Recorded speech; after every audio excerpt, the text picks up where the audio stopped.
Welcome to Seek Reality with Roberta Grimes. Joyous conversations about what the afterlife evidence and modern science combine to tell us is true about our one reality. You have nothing to fear. You are eternal and you are perfectly loved. Knowing the truth changes everything. Now, here's Roberta. Welcome to Seek Reality. I'm Roberta Grimes, and I'm so glad you're with us today. You know, if you've been listening to Seek Reality for a while, you know that I am fond of saying that I am as psychic as a post. I began to insist I'm not psychic because so many people I met, in 2011, 2012, soon after The Fun of Dying came out, I just assumed I must be talking to the dead. That's how I was able to talk about what it's like after death. So I would always retort, me? I'm as psychic as a post. Of course, now I know better.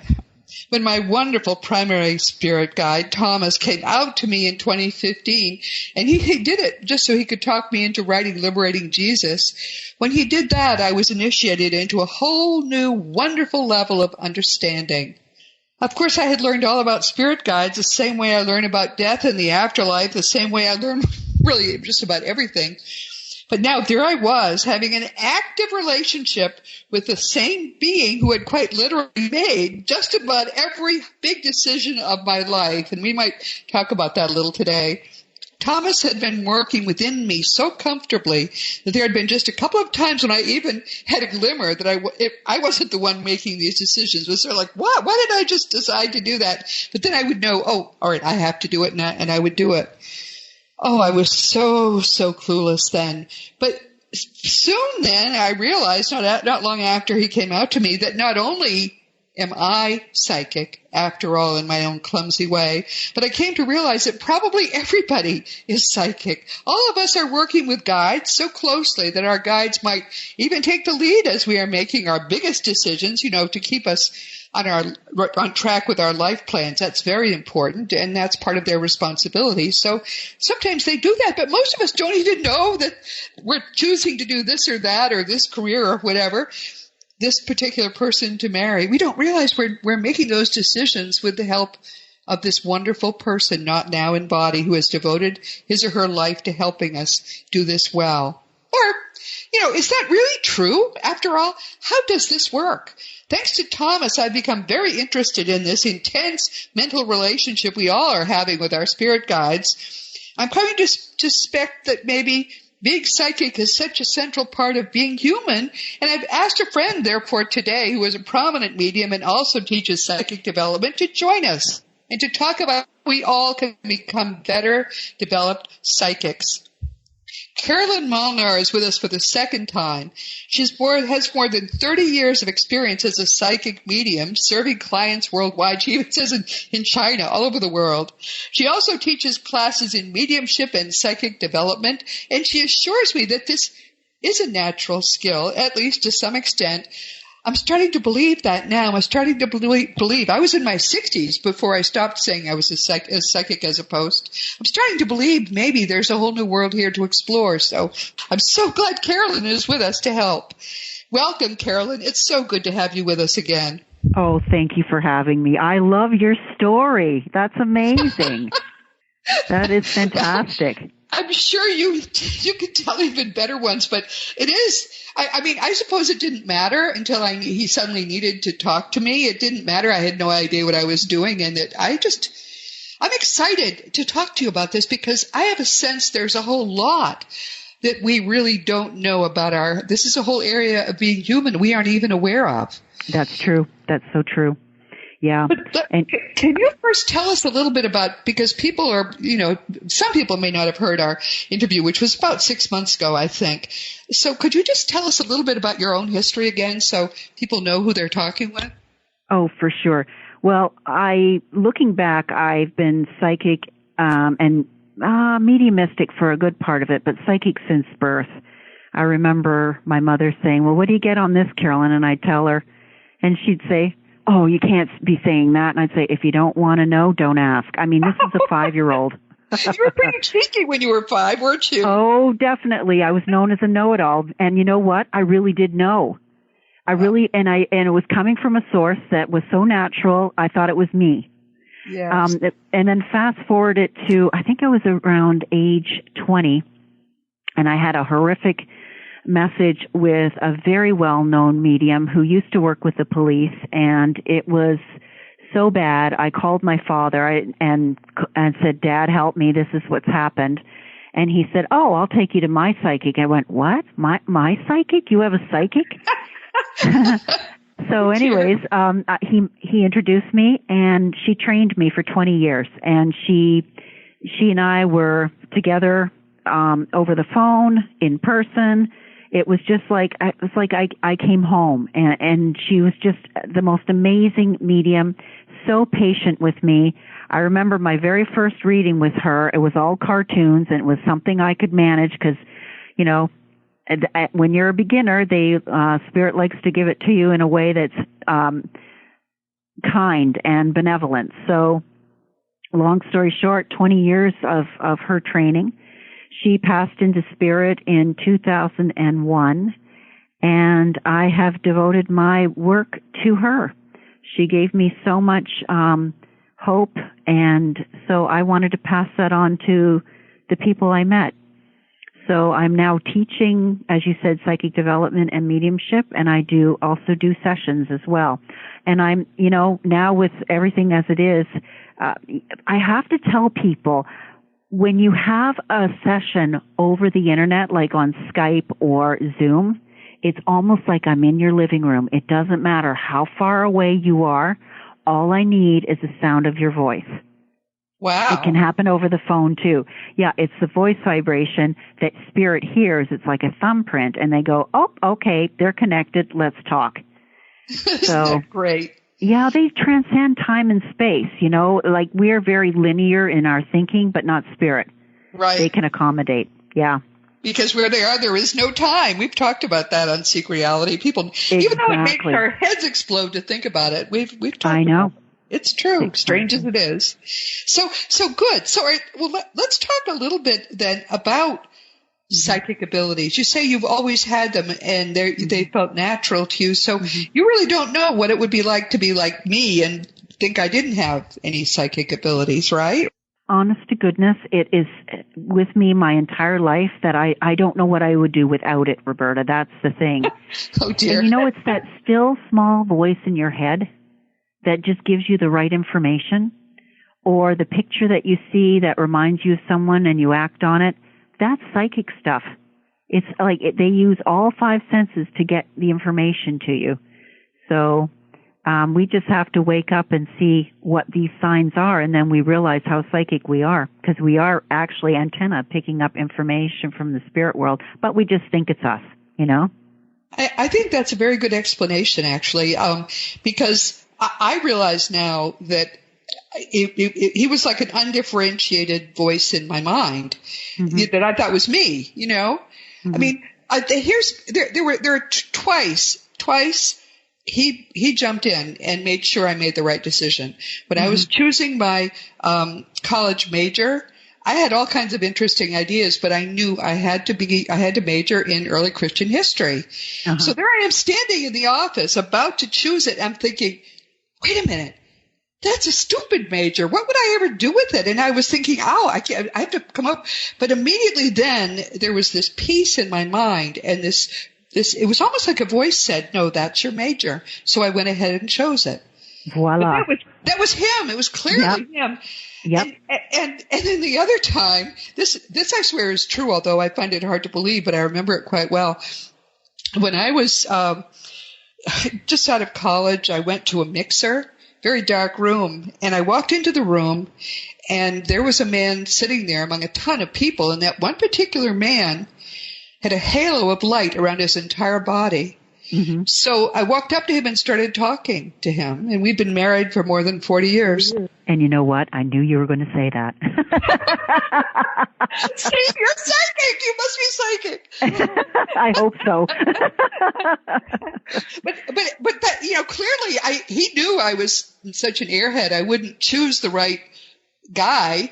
But he picked him out, and it's worked very well. Many times I would have paid you to take him, but I'm very glad now that I mean, obviously he was the right husband for me in so many ways. But that's those beautiful. are the only two times that I know that he made a decision because he didn't trust me with it. Well, here's the thing. When they're working with us every day, and it seems so normal. Like, I'll put it out to the spirit world. Oh, gosh, what am I going to have for dinner? And boom, I've got this idea in my head, and I think, I wasn't even thinking about that. They're very helpful. They love us, and they bring us along to a certain point. They're not going to do something to sever the contact because they want to help us. My guide tells me that because he has just recently ceased incarnating, he says that the way he grows spiritually now is by helping me to do the things that I have committed to doing in this lifetime. And so I am really helping him to grow. Absolutely.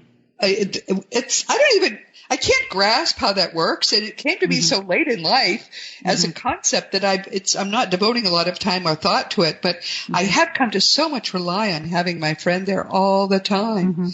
He's got certain assets in experience that he can help you.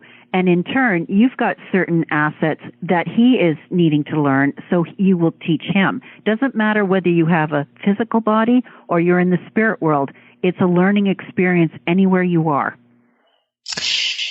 And I've come to understand that our guides are very much people with their own preferences. He's a very strong personality. He had to come out to me. He found a medium, and he made me think my mother wanted to talk to me because she'd died a few years before. And then I had that, and then the medium said, "Oh, and your guides are here. Do you want to speak to them?" I said, "Sure." And I got to meet 11 guides. Yeah. And he was the last one. And she said, "Oh, and here is your primary guide." And he says you can call him Thomas. And I knew immediately. I knew him. I knew so many things I had never known before. It was amazing. And for a while then, he was a good sport about communicating through a medium. But within, a year and a half, I think it was, he stopped. He would not do it anymore. Yeah, because you could pick him up. That's why. He insisted I learn how to communicate with him. Yes. And I felt cut off for a little while, but I would just, I started talking to him, and he started saying, telling me where he was. "Oh, yes, I guess I can feel you there." He had to bring along someone who was really very, very dull about this stuff, to the point now where it's such an effortless relationship. People will say all the time, "You should read this book." I will think, "Thomas, should I read it?" And I don't know immediately whether I should or shouldn't. Yeah. Some people would call that intuition. No, that's your guide. I know it's your guide. However, if people aren't aware of what their guide is and who they are and how they work, they'll think, "Oh, that's my gut feeling." They'll just give it another name. You see? Yeah, I'm sure. But you know what? The guides are like, "We don't care as long as you pick it up." That's the purpose. Yeah, right? Apparently they don't even, none of them have the name that they have in the afterlife is another thing I've learned. I've asked him, now that I know him better, what is his eternal name? He won't tell me. He says, "You'll know it when you come back." Yeah, and he won't tell me I think either. I don't think we could pronounce it, quite frankly. Yeah, probably not. Yeah, it's a different language. Yeah. But it's, he also teaches that our guides try to teach us things. He needs me to be a better writer, and he needs me to write blog posts. And I've been doing that now for it must be about 2 years. I've been writing blog posts every single week, and big ones. I mean, so he's given me all the titles ahead of time and let me try to figure out what they're supposed to be. And not perfect. I mean, I struggled a lot. I still sometimes, now I've learned not to even try to start until Thursday morning because before that he's just not paying attention. But we do you know what? Part of it is you're 50%, Roberta. He'll give you the lead, but he wants you to take off with it, right? Yes, but since he's so effortless about actually writing them, because if I don't get it by Saturday, he writes the whole thing. It's channeled. So since he knows already, I mean, this is an amazing new relationship to me. I never knew that I had this relationship. And everybody listening, you have a guide, and your guide is every bit as wonderful, and he doesn't like that I'm about to say this, as my guide is. He thinks he's more wonderful. You know what? You are right, Roberta. We all have guides, and they're all, they choose the person that they're going to work with according to what they have to offer in the way of wisdom and knowledge. And I have found that with myself is that when they are at the point where they have nothing more to add, they will move on and another guide will come in. So I have almost like a revolving door with guides as I move on with, And I'm at the point now where I don't know who they are. It really doesn't bother me because they're always there. They are always there. Yeah. We are never, ever alone. No. And all I have to think, if I think I might be alone, all I think is, Thomas, where are you? And immediately I can feel, you know, you feel people's presence. He's right behind my left shoulder all the time. Yep. That's wonderful. And you know what? With psychic development, you can learn to experience your guides as well. Do you want me to tell you a little bit about that? Please. Oh, yes. Okay.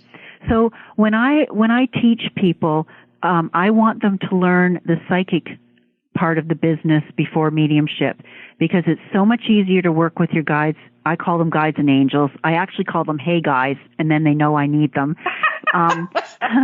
Because they're kind and benevolent and sweet beings, and they're here to help. They're almost falling over themselves. And people will say, well, how do I get to meet my guides? Meditate, meditate, meditate. When you go into that quiet space and have the intention of meeting your spirit guides, not only are you going to meet them, but you're also using your intuition and you're strengthening that muscle.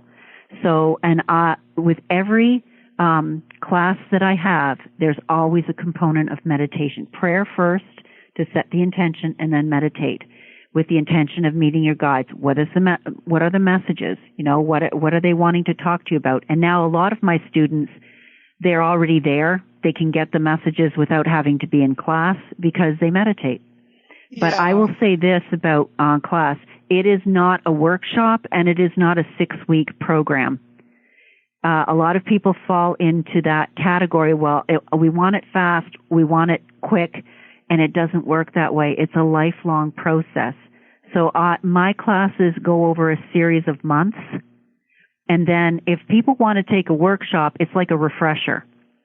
But you've got to find a reputable teacher who is willing to take you on the journey for a short while. I think it's really important that people pay attention to the time aspect. This is not a quick and fast thing. As you know, with your guide, Thomas, you have to build a relationship. You got to get to know them. You got to understand your own way of. Yep. It's not going to be in a workshop. So, yeah. And the other thing I teach in my class is protection, so that you are protected at all times. That you're always with the highest, the purest, and the best. Because just like on the earth plane, there are people you love to be with and people you want to stay well away from. Yes. And it's the same in the spirit world. So there's a wonderful book, if I may promote somebody else's book. It's called Psychic Protection by William Bloom, and the last name is Bloom. And what I really like about this book is it's not woo-woo. I am not somebody who's out there, you know, I am very grounded in this work. You have to be. And he has such eloquent way of talking about it, that it's a normal and natural process. He's got diagrams. The book was written in the 90s, actually. So it would be something you'd have to Google and find, you know, on the internet. But that is one of my reference tools for all psychic development. I recommend my students to pick it up because I believe that protection is a very important part of your learning. That is such a wonderful, wonderful point to make. And everyone, I'll put that book in the materials with this podcast so that you will be able to get it if you'd like. But I sort of took it somewhat lightly, but I have a psychic friend who a few years back would remark that there were negative entities around her, but she didn't mind them. They weren't bothering her. It was no problem at all. And then they took her over. It was the most horrible thing I have ever witnessed. Yes, they really can do that. If you are psychic, you've got to protect yourself this way. Yes. And since we're all psychic, We all should be protecting ourselves. Yes, and this is why you need a reputable teacher who will teach you these things. This is such basic and important stuff, and, find somebody who's going to teach you properly, because a lot of this stuff you can't see, but you experience. And everyone, just between you and me, and Carolyn, don't listen, all right, to this. If you can't meditate and I can't meditate, that's okay, because you still can meet your guides. Okay, you can listen again, Carolyn. Okay, well, here's the thing. You can walk and meditate at the same time. Have you ever gone from one place to another and you think, hey, wait a minute, how did I get here? That's right. Or drive. I drive that way sometimes. Oh, my. Here's another thing. You're washing dishes and it's so mundane you kind of drift off. Yeah. That's meditating. Okay. So when you do that, they'll say, oh, good, we can connect with her because she's not being distracted by other things. Present in that moment, actively looking at stuff and doing stuff. Okay, so what you're saying is meditating doesn't mean you have to be sitting cross-legged. No. You're okay. All right. Not at all. Thank you for saying that, because there's an assumption that I recognize that I just did, and that was wrong. Meditation is when we kind of zone out, not when you're driving, Roberta. I do a lot. Isn't that awful? But my body remembers how to drive. It's a great thing. Oh, that's good. But I'll tell you another piece with psychic development that's really, I don't think people realize, but there is a lot of personal work that you have to do. You really need to get to know yourself and be strong and autonomous and believe in your own abilities, because this kind of work, it's not tangible. And you just have to believe what you're doing is credible. So it takes a strength of character to do this work. And when you talk about strength of character, explain what that means to you. What about it is important, and what does it mean to you? It means for me that you believe in what you're doing and you believe in who you are. And it doesn't matter what other people think or do or say. Okay, that's important, yes. Yeah, especially with this work. This is so it's becoming more normal. I mean, when I started 40 years ago, it was not normal. But there was this driving force in me that said, this is right for me and nobody's going to take it away from me. Oh, good, right. Yeah. And I know people can get to it if they work at it.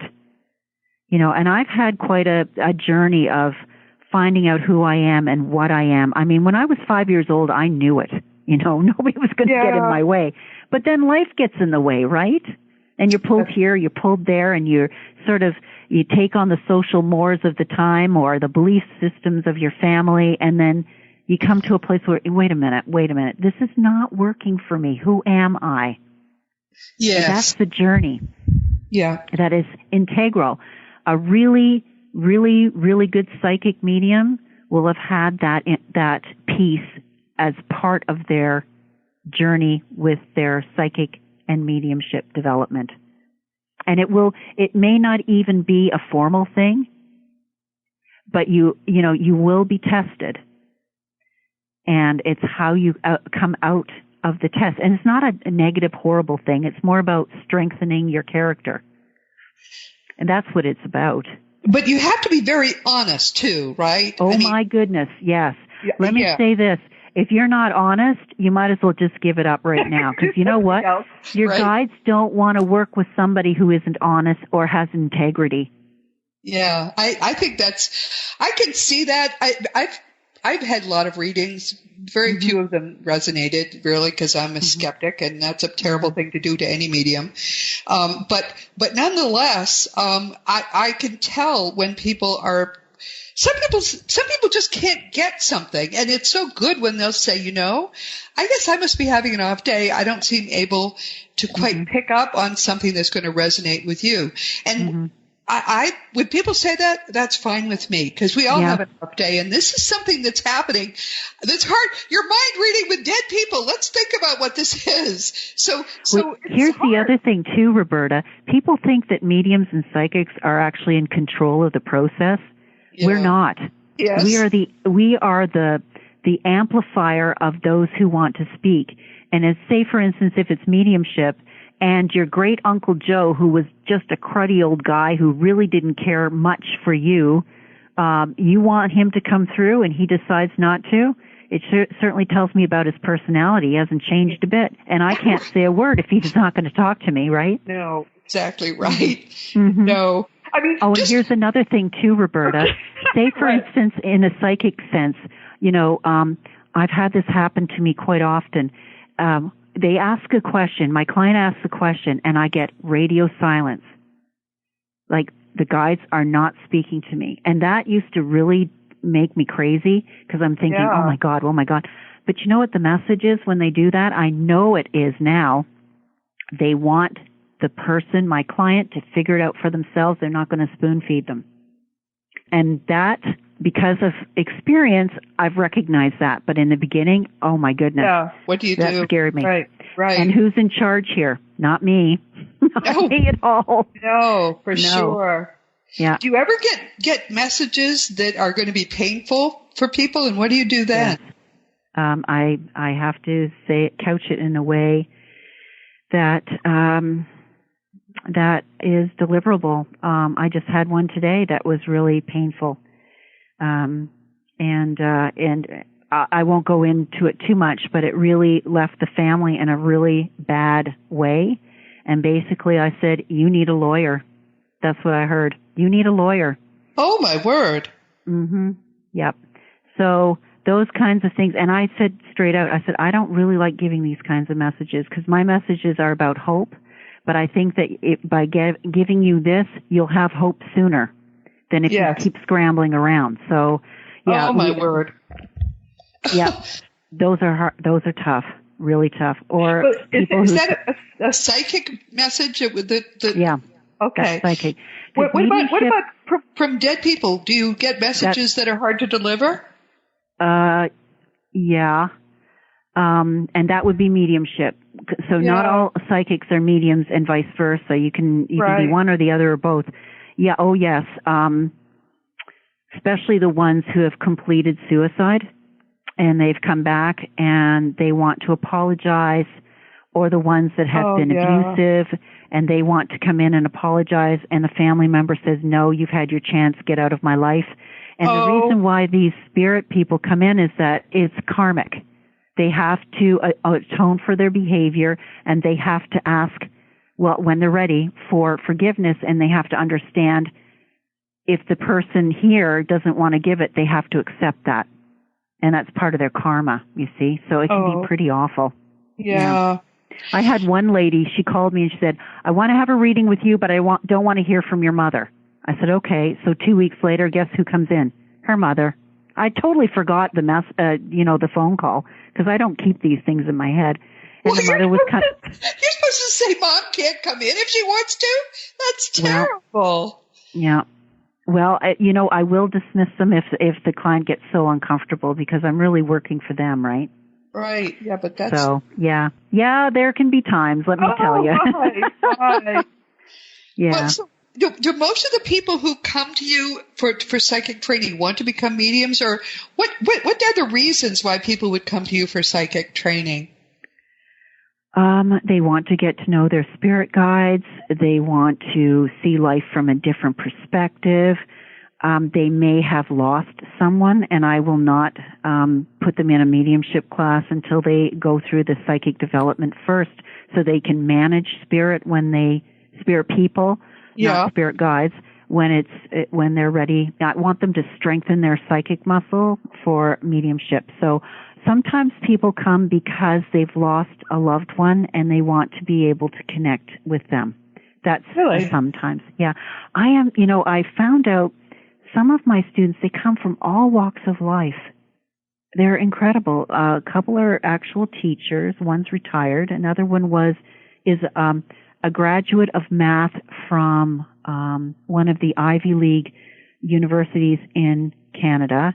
I mean, the gamut, it's just amazing. These are regular people who just want to realize that there's more to life than what we see, and what is it, and can you help me? Wait, have you seen people really develop very well? Because I have the sense. Oh my God, yes. Well, yes. parenthetically, it seems to me, especially with mediumship, most of the spiritual or psychic mediums that I know have at least one ancestor who also, and sometimes it's on both sides. They had the gift, and it was a natural gift. So that's the sense I get. Really gifted mediums. So there's almost a genetic component to it. Is that true? I believe that's part of it. But I also developed students from psychic to mediumship who have done very, very well, and I don't think that there's any component. Again, it's like your desire to learn and the muscle behind it, the work that you have to do. I believe it's open to everyone, but you just need to be really careful about your journey and how you acquire it. But there are natural-born mediums, for sure. Like, I look at my family, my mom's side, my grandparents used to have seances all the time. They were very into this work. They used to go to Lilydale in New York. They had one of the prime minister's mediums was a client of my grandmother. So they would have like trumpet mediumship seances practically every weekend. My grandfather, who was Irish, he used to see a psychic weekly. I do not recommend that. Live your life. You should not be living your life through a psychic. Right. So I think that's why I chose my family, because being who I was at a young age, they both got it without questioning it or belittling me. When I got to high school, I realized, I better keep this to myself. Yes. Oh, yeah. Yes. Mm-hmm. The playground bullies wouldn't have been happy about that at all. No. But so you've been teaching this for quite a long time. You've been helping people to develop their psychic abilities. How long have you been doing that? Probably since 2000. Yeah, 2001 I started. Yeah. So you had already had a tremendous amount of experience as a psychic. And so it seemed like a natural, were people saying, hey, teach me to do what you do? Were people saying that? Sometimes, yes, they'd come and see me as, somebody who would read for them, and they'd go, I really would like to do that. And I said, well, I've got, classes coming up. Have a look on my website, and they would sign up. At one point, I had 31 students. Can you believe it? It's amazing. Yeah, I've scaled back because I'm semi-retired now. So, and you know what's really interesting, Roberta? Is that these students not only need me as a psychic medium, but they also have a psychological component that they need to chat with me about, because it comes up with the work, with the learning. I'm not saying I'm a psychologist and I would always send them to the right people, but there's always that piece that comes up because spirit demands a balanced, kind reader. So you're really... You have a whole flock of friends that you have taught to be psychics who now rely on you. I mean, that's friendship, really. I love that. I have students that have with me. I try to get rid of them, actually. No, I'm only kidding.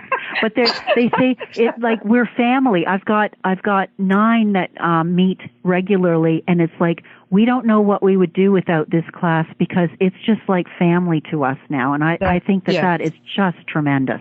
It is. It is really beautiful. Mm-hmm. One of the things I like most about what I do is that I have made so many wonderful friends in the process. Mm-hmm. And some of them, I don't even, they hardly ever communicate with me, but when they do, it's like we're old friends. It's just, this is an area, everyone, which is developing so rapidly. I mean, I remember 10 years ago, this was a sort of exotic thing to be talking about, with the dead and all of that. You've seen it too, haven't you, Carolyn? Oh, I have, yeah.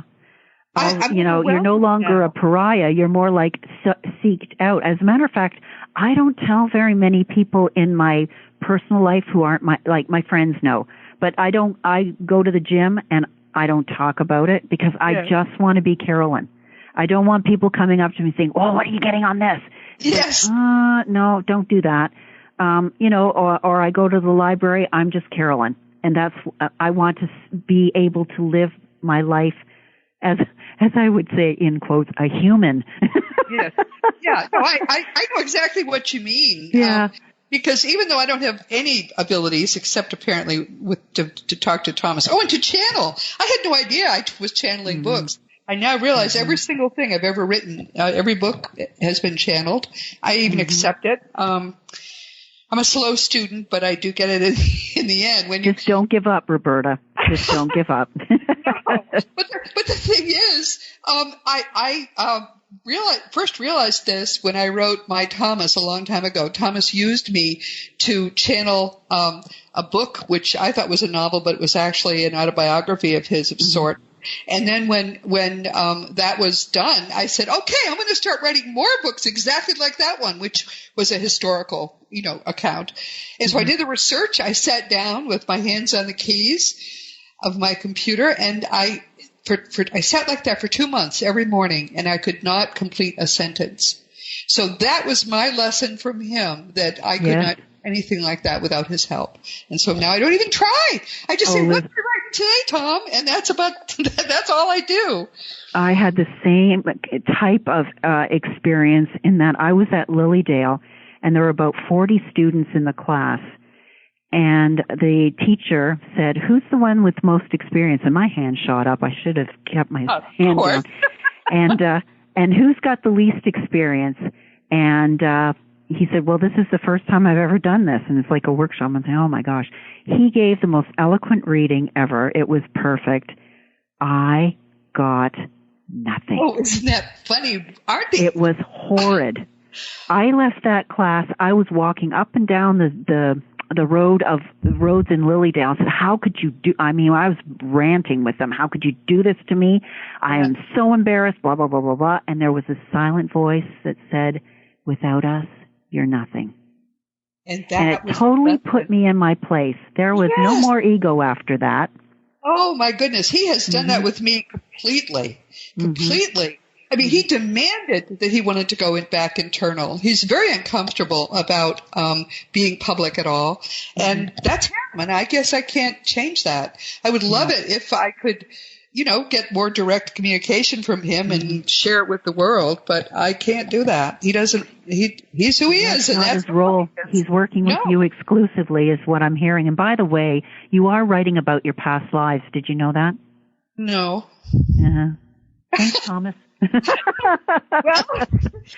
Look back on them now and have a look. Didn't they resonate with you? No, I really?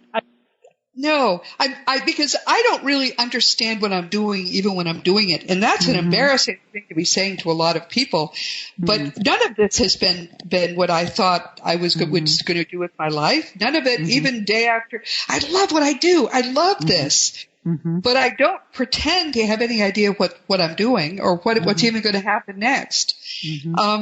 It's quite an amazing way to live. But you get to a point in your life where you figure, well, you've had your turn and now it's God's turn, and that's what I'm doing now is God's turn. So you just give it up and just go with the flow. That's all you can do. But I love that story about what your guides did to you. Don't they help us come to understand that we have an important role, but it's a very defined role, and we're not the ones who define that role? Yeah, I have to say, yes. Our lives over, and it all happens beautifully. Oh my goodness. Really, get out of the way, Carolyn. Let us work. That's exactly right. And he's pleased about our conversation, by the way. Well, thank you, Thomas. He's a sweetie. I like him.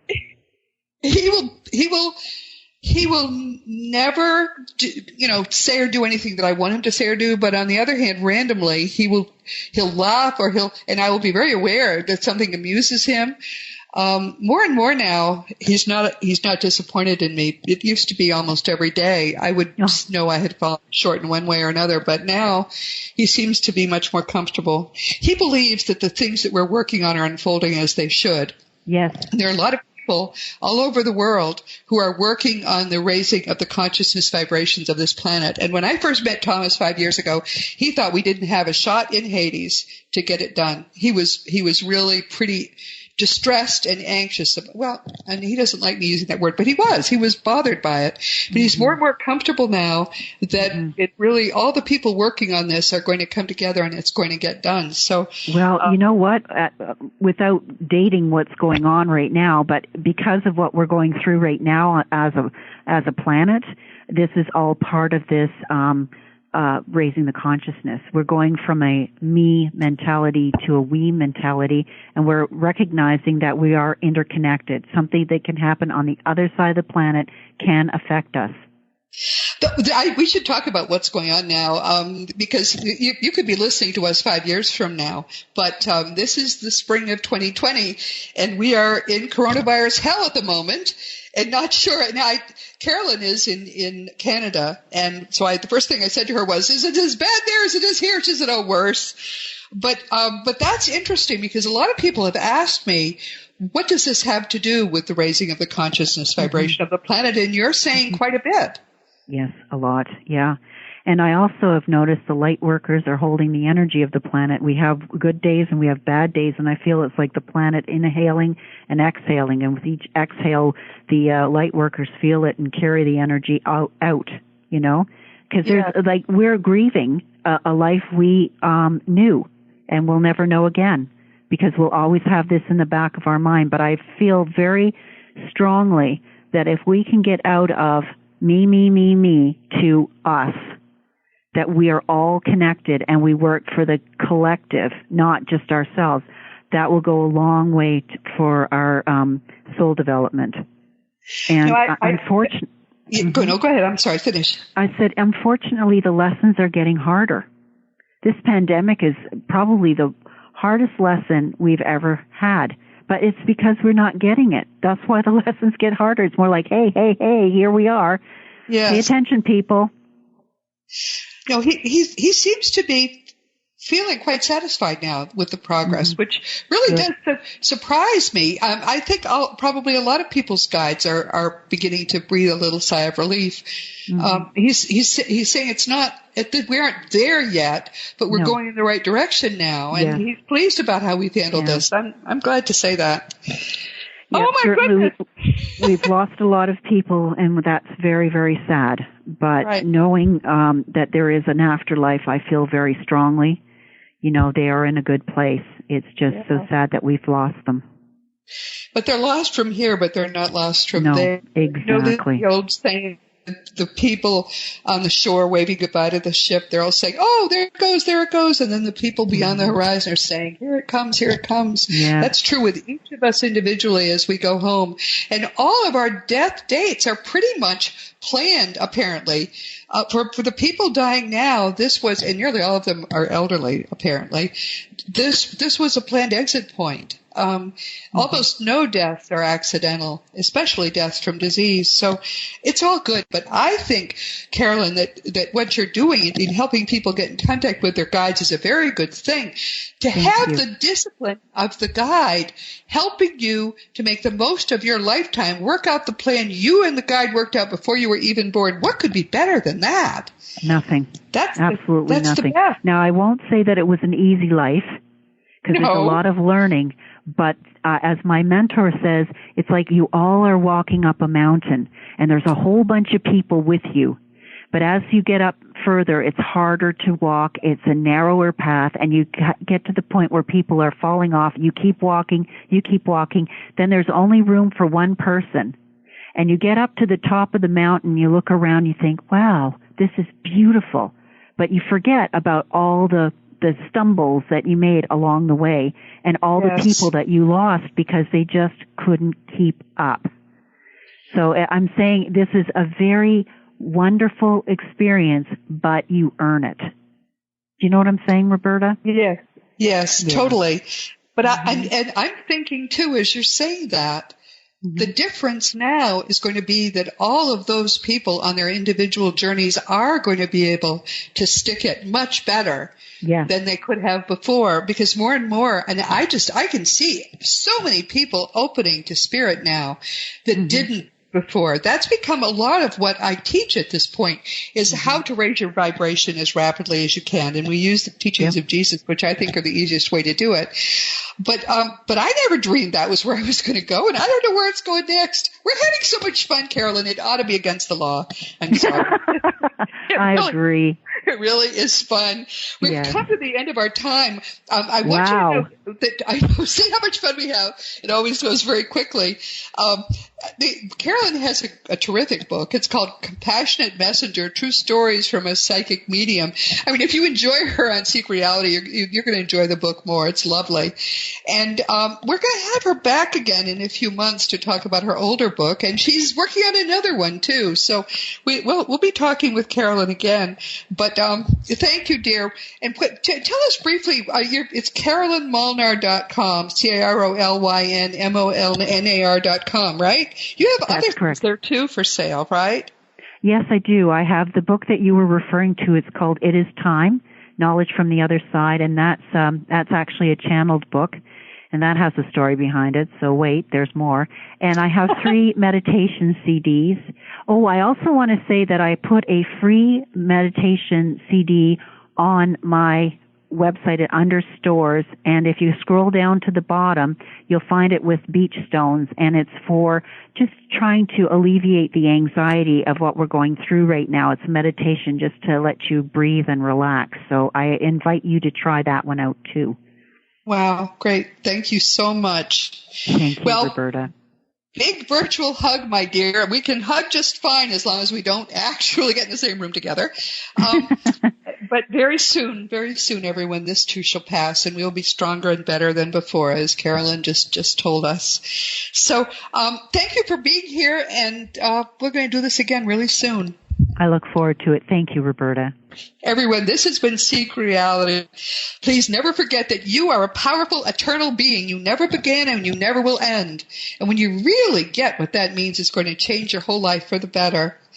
Next week, our guest will be Larry Burke, MD, and he'll be here for the second time, too. Larry is a holistic radiologist. Makes my husband's head explode because he's a traditional doctor, but he's an MD who is a holistic radiologist and dream tapping coach, trained in hypnosis, acupuncture, and EFT. He was a co-founder of Duke Rhine Research Center, and his books are Let Magic Happen, Adventures in Healing with a Holistic Radiologist, and Dreams That Can Save Your Life, Early Warning Signs of Cancer and Other Diseases. Apparently, your mind really will reach out to you if you know how to see the signs.